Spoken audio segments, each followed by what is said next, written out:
following are the words of Noel DiGirolamo, president of the Suffolk County Police Benevolent Association. Police officers are already being targeted for assassination. Releasing their personal information to criminals will only further endanger them. Stand with law enforcement. Defend the police. The following radio show is live, except for the announcement you're hearing right now.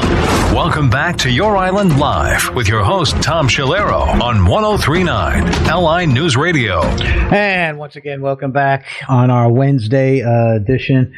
Wednesdays are great days. We got the great Ken Bombase, one of our regular contributors here on our midday program. Talk about a lot of things. There's no issue that Ken Bombase won't deal with. Ken, how are you, my friend? Great, Tom. Thanks for having me on today. Ken, I wanted to start off. I know we have a bunch of issues to talk about right now. This was one just coming right out of the box. I've been receiving some information this morning about it. Apparently, Mayor Adams wants first responders, and you know who that means, i.e. the police, when they come across homeless people that they perceive as mentally ill. If you remember back in the day, we used to call them EDPs, emotionally disturbed persons, that they can involuntarily remand them, I guess, to some sort of a facility that deals with people that are mentally ill. Now, upon hearing that, my first reaction was, who's pushing these people off of the subway platforms? Or who's attacking people with knives for no reason or punching them in the face? In my mind, these people are mentally deranged. There's no reason to push somebody off of a subway platform. And this is happening a lot. Almost 31% increase in these types of crimes in New York City.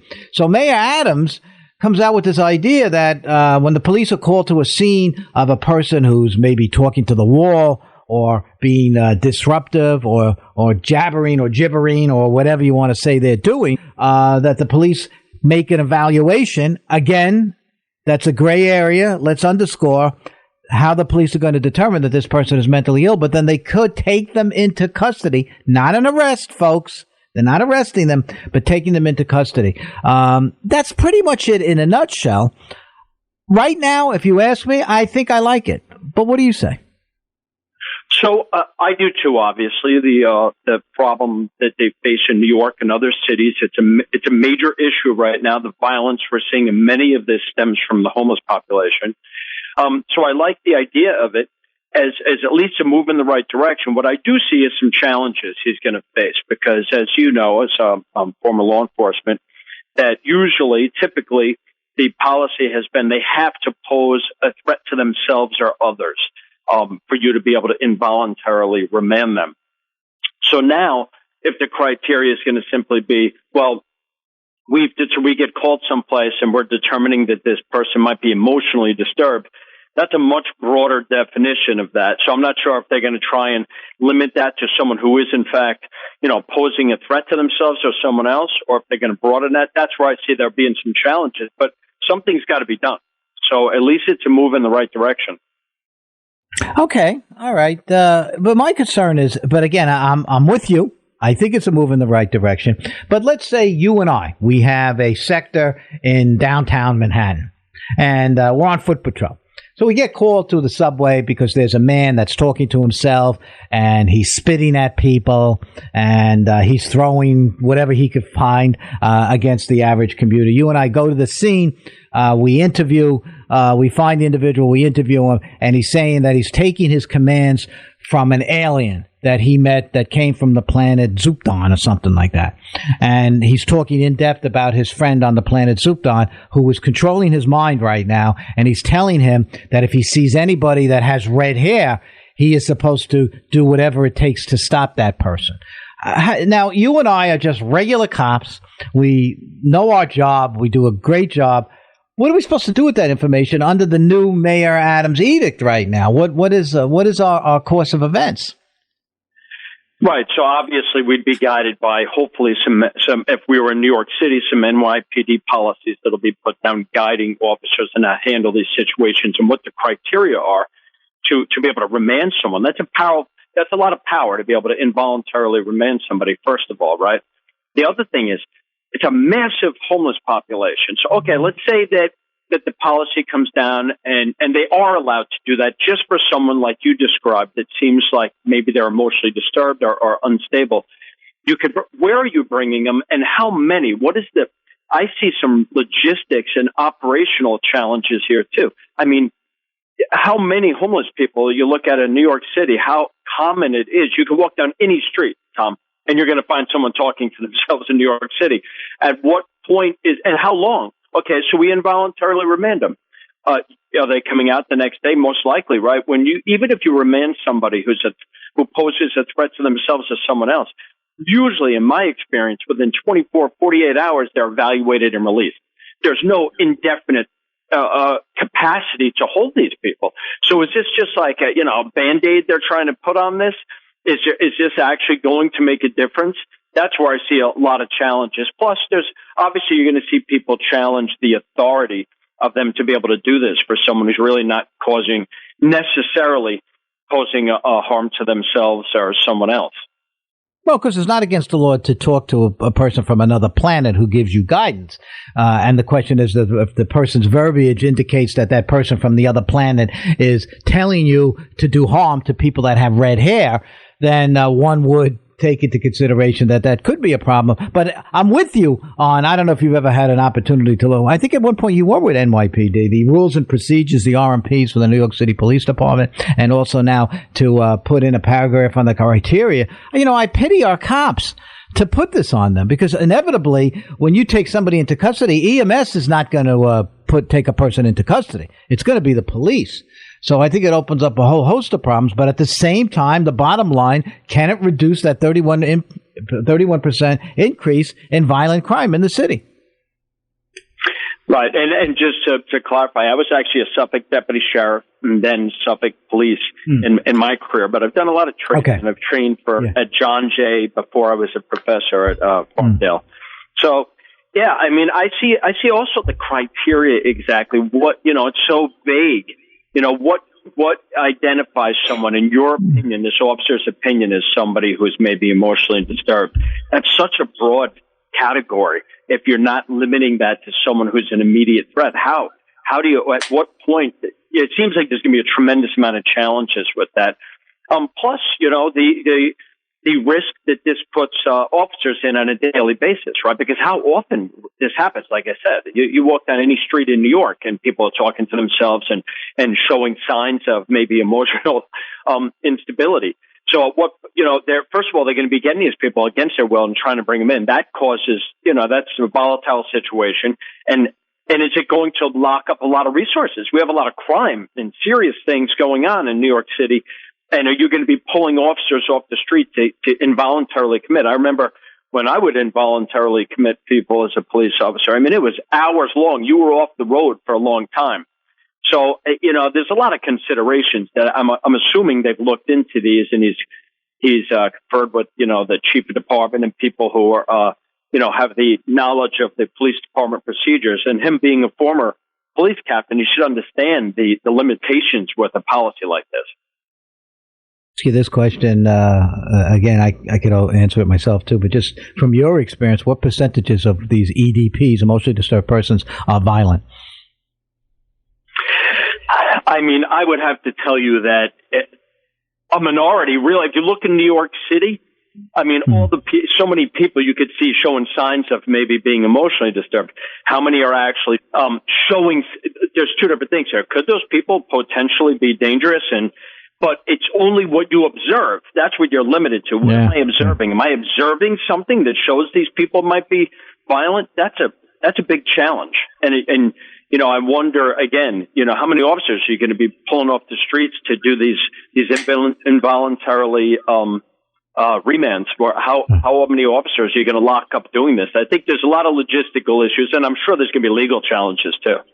Yeah, I am sure when we look at that, too.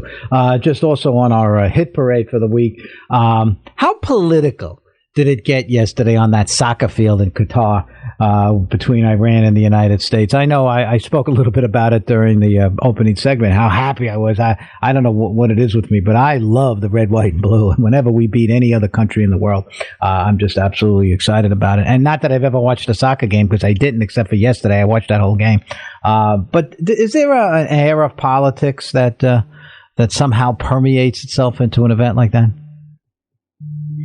Yeah, so I would say that, listen, there was a lot of politics surrounding? Of course there is, because of the tension between America and Iran, clearly. But what I love about it, Tom, is that the athletes on the field, you didn't see that. You know, these people are playing to win because this is their life, right? And they've trained for this. And the sportsmanship, I don't know if you saw the story where after the game, the Iranian player was literally collapsed and he was emotional and crying. And the other American players came up and they were consoling him and hugging him. And it showed sportsmanship. And if you watch what those U.S.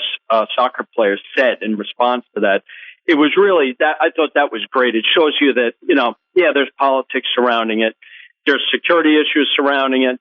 But these athletes are, you know, it shows you the humanity of the sport and how great it was. And it overrides all of the nonsense that goes on between two countries like the U.S. and Iran and all the tensions, and it brings it down to a basic level and shows the pure humanity of the sport. I thought it was great. Yeah, I did too. I wish that maybe instead of having wars, we could settle all of our differences on a football field or a soccer field or hockey or baseball. It would be kind of nice. What a utopian world that would be. But unfortunately, that's not the case. And yes, I saw the same thing, and I had the same good feelings about that. And just to watch, you know, when you watch that sort of thing, there's one objective in mind, and that is certainly to be successful and to win and to do that for your country, but at the same time to show the sportsmanship like you just saw. And also for those people that think we are this racist country, to see our athletes, Americans, both black and white, like who gives a damn? And yet to see the fact that we are a diverse society, and you can see it in our hockey players and I keep saying hockey, our football players or our soccer players, whichever word you want to use. And it just was a great feeling. I know Iran didn't want us to even be in the tournament. They said we disrespected them or something like that. But that came from the governments. And it's the governments that have those arguments. But when it comes down to the folks are the common denominator. And that's what makes this country great. And I think many of the other countries in the world, too, when it comes like that. All right, let's get back to some more serious stuff. Not a good day to be protesting in China. What do you think? Yeah. I mean, I think a few things about this topic in general is that I'm so encouraged, actually, to see these people showing the courage, the strength to push back against the Chinese government. It's not like protesting here.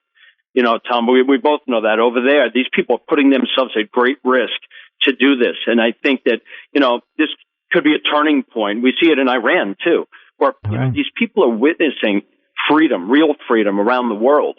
And then when this oppression, and I think it launched because this most recent protest launched because there was the COVID restrictions were so strict that there was a fire and people died over them, and they finally had enough and pushed back.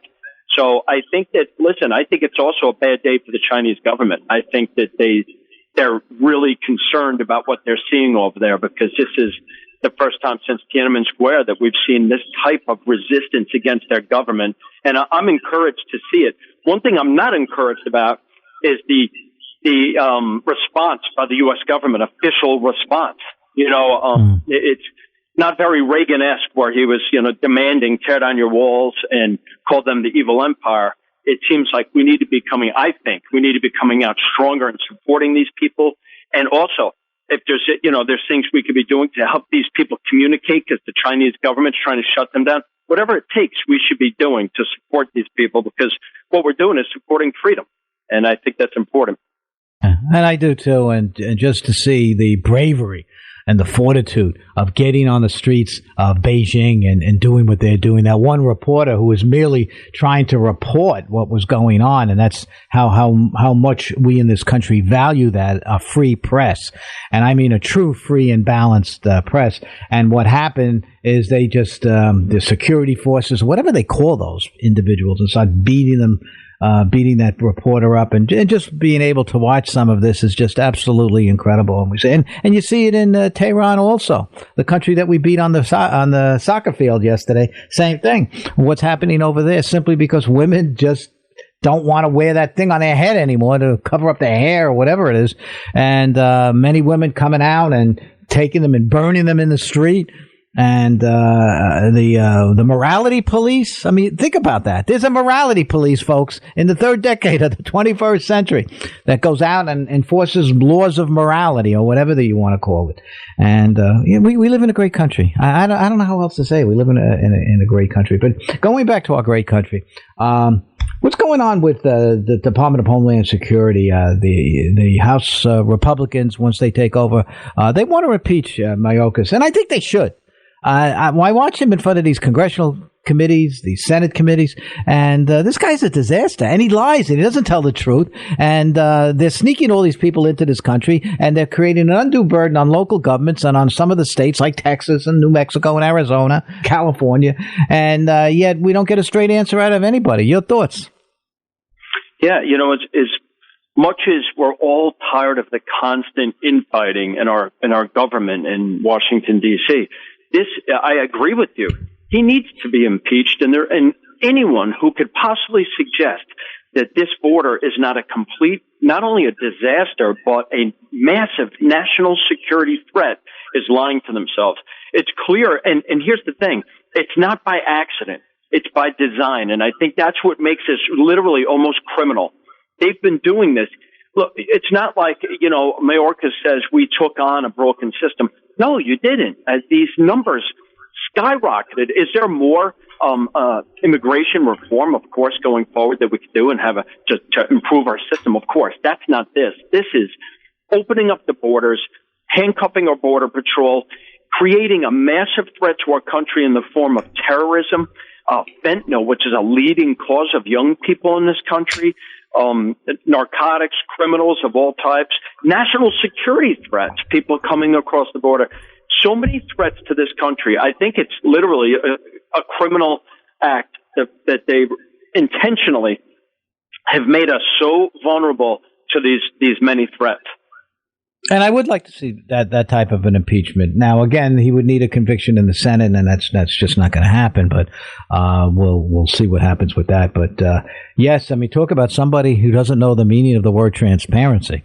All you have to do, and I say this to all listeners, get an opportunity, watch some of those congressional hearings. They put them up on YouTube or something like that, and you'll hear the different committees on Homeland Security and so on, asking him some real good questions. Most of the good questions are coming from the Republicans. The Democrats shy away from anything that's tough. It just seems to be there an agenda.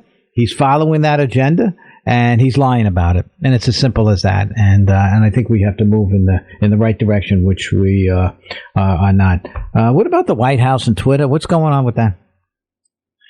So, this, I think, first of all, the White House is regretting. There was a statement put out basically that they're going to keep their eye on Twitter, which is, highly inappropriate in a capitalist society where this is a private business.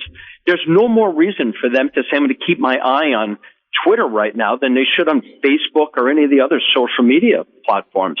I think they're regretting it, that it was put out like that. They're taking a lot of heat on it. And it's something as a country we need to guard against. This is a private business. He's done nothing that has, led them to believe that there's anything the government should have a say in right now. Tom, I have a strong belief that government's necessary, but our government should be as small and minimal as possible to provide the services we need as a country. Because I don't think there's many things the private sector doesn't do better than our government does and more efficiently. I think there needs to be controls in place. Obviously, it can't be, free trade can't be allowed to run amok. But I think that smaller the government, the better. As long as it's able to provide the basic services we need as a country, that's where it needs to be. And I think this administration is far surpassed that, and they seem to have their hands in everything, and so transparently and blatantly partisan. To come out. The White House shouldn't make a comment on this at all. This was a private business transaction, a company that was purchased by a highly successful entrepreneur. And I think that it was highly inappropriate for them to make that comment right now.